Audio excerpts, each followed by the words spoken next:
Welcome to the SchiffGold Friday Gold Wrap, your overview of this week's news impacting the precious metals markets. It's Friday, February 10th. I'm your host, Mike Maharrey. Thanks for tuning in. You know, history may not repeat, but it definitely rhymes sometimes. So that's why I've been looking a lot at the run-up to the 2008 financial crisis. And as I do, it's looking a lot more like 2003 rhymes with 2007. I've talked several times about the fact that I'm convinced that something big is going to break in the economy. But I think it may take longer for that to happen than I did initially. You know, in our microwave 30-second soundbite world, it's easy to forget that the impact of things like monetary policy, it takes time for them to manifest. So, you know, I see something like quantitative easing when they're printing trillions of dollars month after month. And it's easy to think, well, this is just going to wreck the economy, and it is. But it often happens in slow motion. You know, it's the slow motion disaster.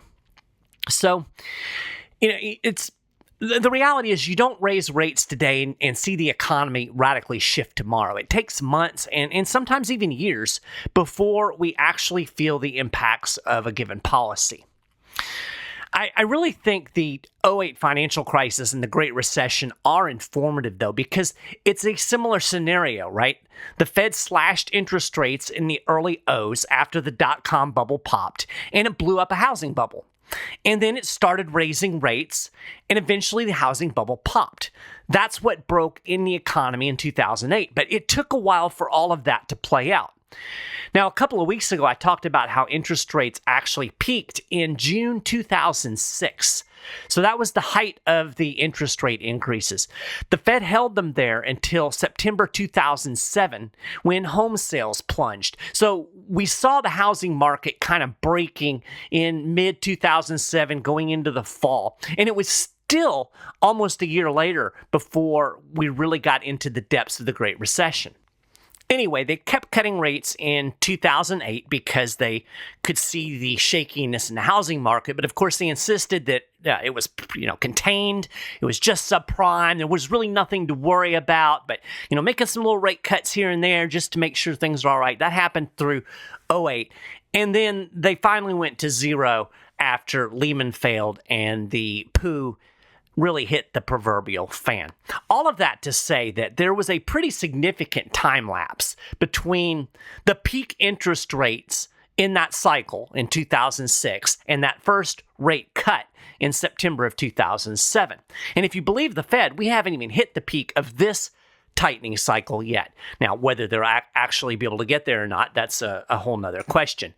But regardless, we're not there yet. The Fed says we may have a couple of more 25 basis point hikes, and that, of course, would put rates at over 5% again. Now, I've asked this question before. I'm going to ask it again. If the economy in 2006, 2007 couldn't handle rates that high, what makes anybody think that it can handle rates like that today with more debt and more malinvestment in the economy? I think the answer is self-evident. And of course, I've talked quite often before about what happened in 2018 when the Fed started finally tightening in earnest after keeping rates artificially low for nearly a decade after the Great Recession. It was more aggressive in rate hikes in 2018. You'll remember that they were doing balance sheet reduction and it was on autopilot. And then the stock market crashed in the fall of 2018 and the last rate hike was in December of 2018. We had 3 rate cuts in 2019, even before COVID. So the reality is, even at that point, the economy couldn't even handle like 2.5% interest rates. We're way above that now. Now, of course, the pandemic really skewed the playing field a lot. It gave the Federal Reserve, it gave the U.S. government an excuse. It kind of papered over the problems that were already in the economy due to a decade of easy money and then trying to tighten. They were able to kind of avoid the consequences of that because they were able to put quantitative easing on steroids, put fiscal stimulus on steroids, pump trillions of dollars into the economy, blew all the bubbles up, again, reinflated them and blew them up even bigger. And here we are today. And of course, the dynamics are different. We have high inflation now, so that's a kind of a different dynamic than even that we had back in 2018. So things are different, but they're kind of the same. And here's the thing, at the risk of sounding like a broken record, because I've said this multiple times, the U.S. economy is built on a foundation of easy money and debt. When you take away the easy money, when you take away the quantitative easing, when you take away the artificially low interest rates, debt becomes more expensive, and that foundation rots away. The malinvestments get exposed. And when you have a rotting foundation, ultimately the house falls down. Now, I don't think the next crash is going to look just like 2008. I think it'll be significantly different. I don't see a housing crisis being the thing that breaks. It'll be something else. I don't even know what. The dynamics are completely different. As I mentioned, we have, high inflation. There are things in the economy that are different today than there were then. But the fundamentals are the same. We have the same easy money policy blowing up bubbles that are going to pop. So the history will most likely rhyme, if not repeat. So this is really all a setup to talk about a little 2007-2023 rhyme that I ran across this week. So the narrative now is soft landing. We have disinflation and a strong economy, according to the powers that be. So more and more people are thinking that the Fed can get inflation back to 2% while avoiding dipping the economy into a recession. Or if it is a recession, it'll be short and shallow. No big deal. In fact, after last week's Bureau of Labor Statistics non-farm payroll report, there are some people that are actually worried that the economy is too strong and that the Fed may actually have to take interest rates even higher, might have to get more aggressive in the inflation fight. And that, of course, resulted in a big sell-off in gold that took the yellow metal back under $1,900 an ounce. So anyway, check out this headline. U.S. economy on track for soft landing. And here's the first couple of paragraphs of this article. Quote, U.S. inflation pressures are easing and the economy should manage a soft landing, the Federal Reserve Bank of Dallas said on Wednesday. Quote, the latest data reinforced the impression of an economy in which growth remains moderate and inflationary pressures are likely to continue to subside, it said in a national economic review written by senior Dallas Fed staff economist Tao Wu. Sounds about right, yeah? This is pretty much the mainstream narrative. But there's a little twist. This article that I just quoted was written on September 26th, 2007.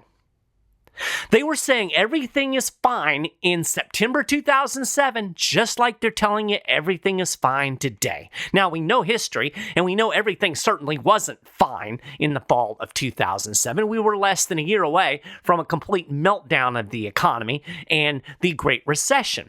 So, if you don't think history rhymes, who cares, right? But you darn well better be able to explain to me, this time, why it's different. Why should I believe that the Fed can do something today that it couldn't do then?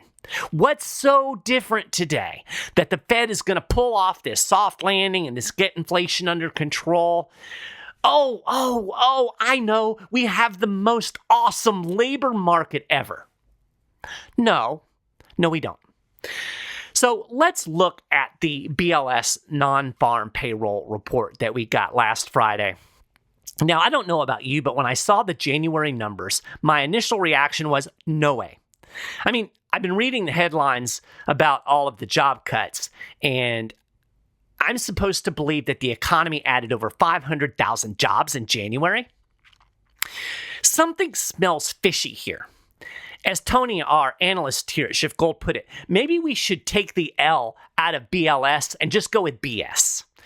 Tony wrote, how can anyone look at the environment and then take such a job report seriously? This is the type of job report you would expect to see at the height of an economic cycle where the economy is firing on all cylinders.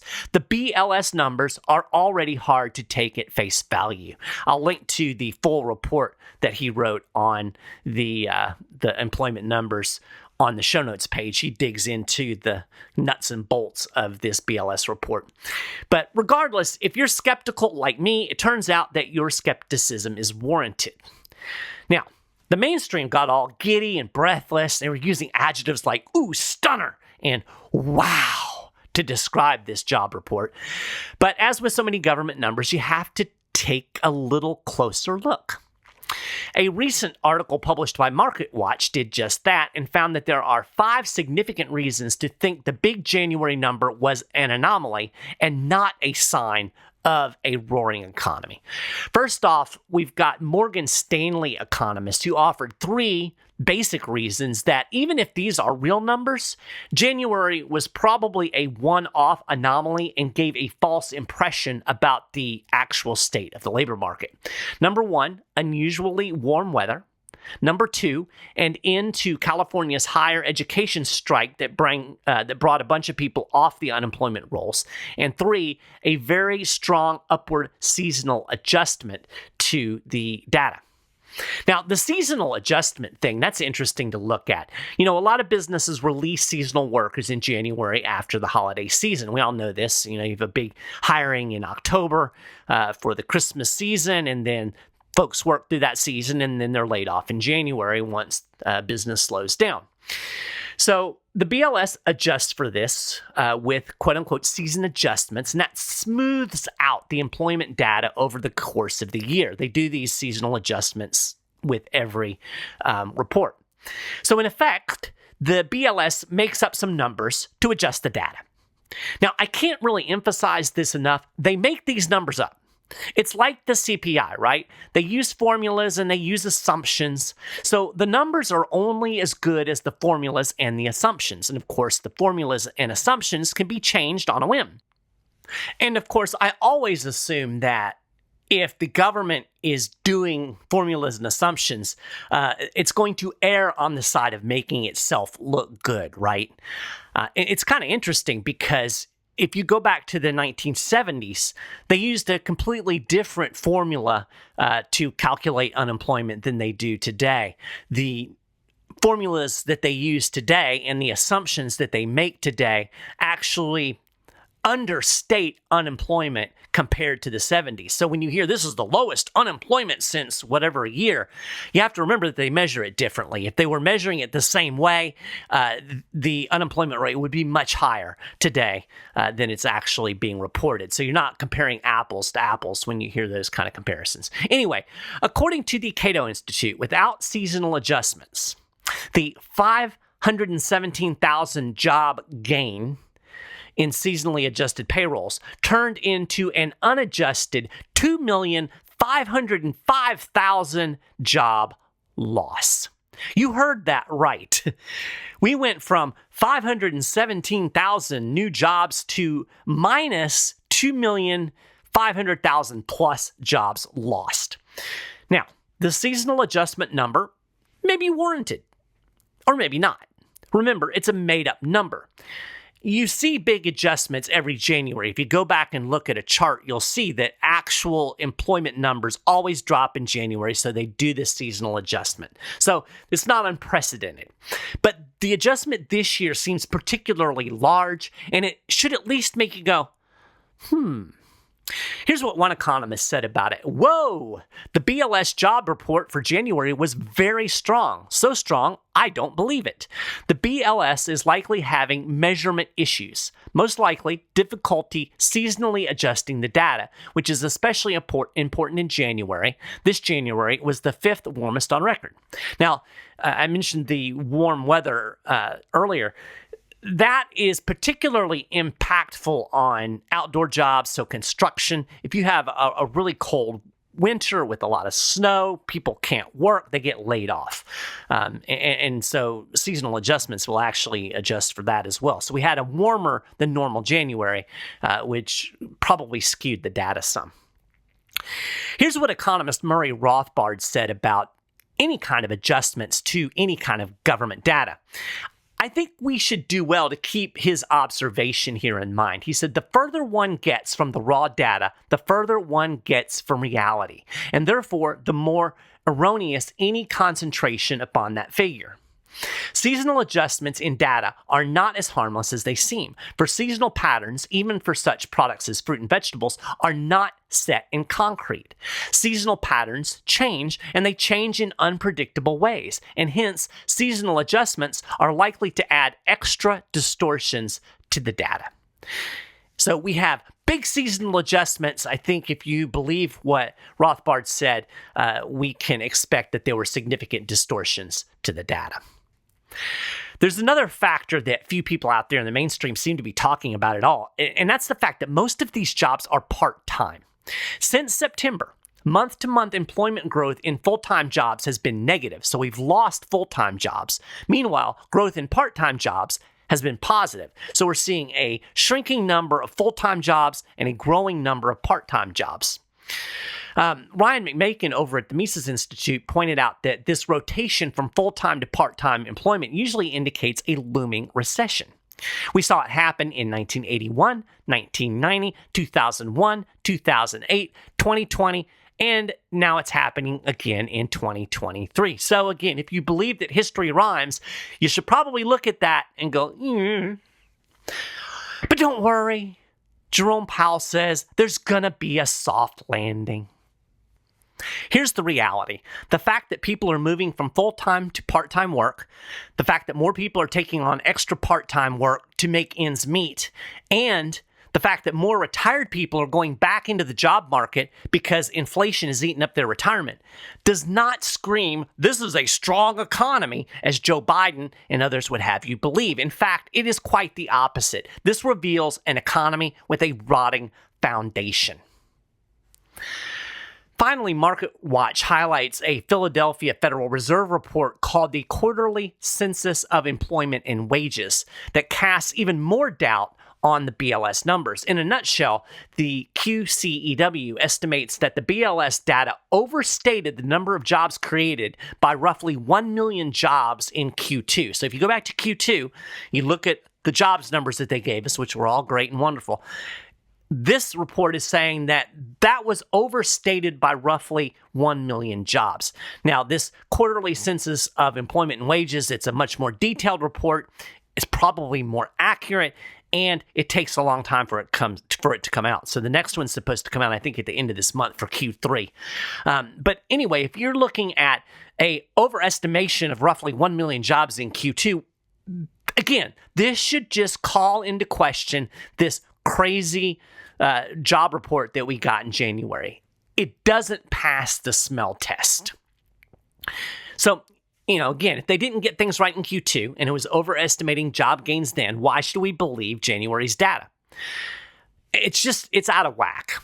So the bottom line is you should probably take the headlines generated by this latest non-farm payroll report with a healthy dose of salt. In fact, it almost seems like Jerome Powell is because, even after that, he had a speech after the report came out early this week, and he wasn't any more hawkish than he was during the FOMC meeting. So they didn't look at this job report and say, oh my God, this is, the economy is just booming and we're going to have to be more aggressive on it. He didn't say any of that. So I think even the Fed is taking this with a grain of salt.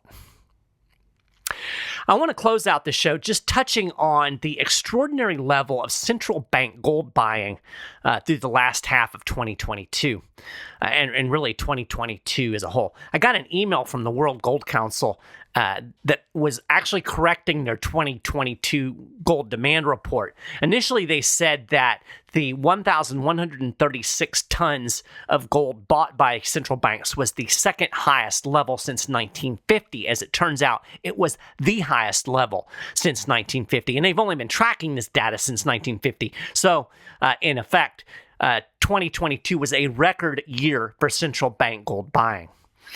I think one of the most interesting things in the central bank sphere is the fact that China officially started buying gold again in November and then made another large purchase of 30 tons in December.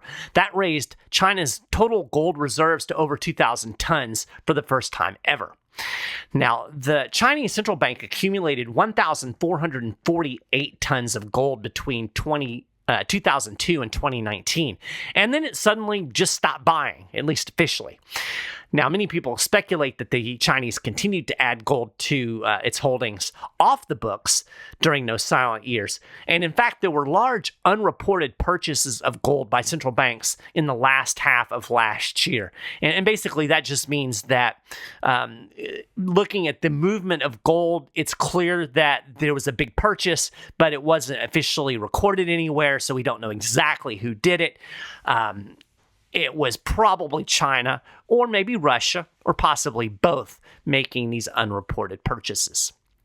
According to the World Gold Council, there are two main drivers behind central bank gold buying: its performance during times of crisis and its role as a long-term store of value. Quote, "It's hardly surprising then that in a year scarred by geopolitical uncertainty and rampant inflation, central banks opted to continue adding gold to their coffers and at an accelerated pace." And I think there's another issue at play. A lot of countries, especially China, want to minimize their exposure to the US dollar. And can you blame them? Not only does the US keep pumping new dollars out, devaluing the ones that, the Chinese and other countries already have in their hands, America has this nasty habit of using the dollar as a foreign policy billy club. Now, you might think this is justified. You might think it's good policy. That's an argument for another day, but you certainly can't blame countries that might be in the U.S. crosshairs from wanting to avoid getting pushed around by U.S. economic power. So it behooves them to hold less gold and it behooves them to hold fewer dollars and more of something else, and that something else, of course, is gold. I really think U.S. policymakers would be wise to keep that in mind, given that they depend on the world to gobble up all of the dollars it has to keep creating in order to fund its borrow and spend government. I mean, it's already got a problem in the fact that the Fed is shrinking its balance sheet. It's not doing quantitative easing. It's not buying U.S. treasuries. Of course, I don't guess it really matters right now because we have the fake debt ceiling fight going on. So the U.S. government can't really borrow. But once they raise the debt ceiling, and they will raise the debt ceiling, they're going to have to sell a whole bunch of treasuries really fast. It's not good news if countries like China and Japan and other countries are not interested in buying those U.S. treasuries. Anyway, the World Gold Council global head of research, dude named Juan Carlos Artigas, he told Kitco News that the big purchases from central banks underscore the fact that gold remains an important asset in the global monetary system. He said, quote, "Even though gold is not backing currencies anymore, it is still being utilized. Why? Because it is a real asset," he said. And this is a key reason that you might want to consider holding gold and also silver in your portfolio. They are real assets, and it is good to have real assets in your portfolio. Now, you might not want to hold all gold or all silver, and I've never recommended that. I think some people think, oh, Maharrey's a gold bug. He just has gold. No, it's part of an investment strategy. And to that end, I think it's a really good idea for folks to talk to somebody who can tell them about the value of precious metals in their portfolios, because the fact of the matter is most people do not hold physical gold or silver in their portfolios, and they probably should. It is a valuable part of a well-balanced portfolio. If you talk to a SchiffGold precious metals specialist, they can tell you more about that, and they can look at your individual situation and help you see how precious metals may be beneficial for your investment strategy. Call them at 1-888-GOLD-160 or email them at info@schiffgold.com, or just go to schiffgold.com, go to the Getting Started page, and right there you can press on Getting Started and you can actually chat there with a precious metal specialist. Do that today. With gold having dropped a little bit, it's a buying opportunity.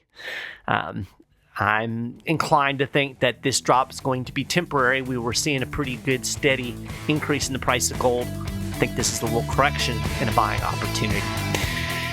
At any rate, that's a gold wrap for this week. You can get more details on all of these stories and more. And of course, keep up with the latest precious metals news and analysis throughout the week at schiffgold.com/news. If you haven't done it, you can subscribe to the Friday Gold Wrap at Apple Podcasts, on the SchiffGold YouTube channel. We're on Stitcher. We're on Google Podcasts. We're on others. Links to these things are on the show notes page over at SchiffGold.com/news. You can email me at mmaharrey@schiffgold.com. That's MMAHARREY@schiffgold.com. Love hearing from folks. Definitely appreciate the fact that you're taking time out of your day to listen to the show. I hope you enjoyed it. And I'll talk to you again next week.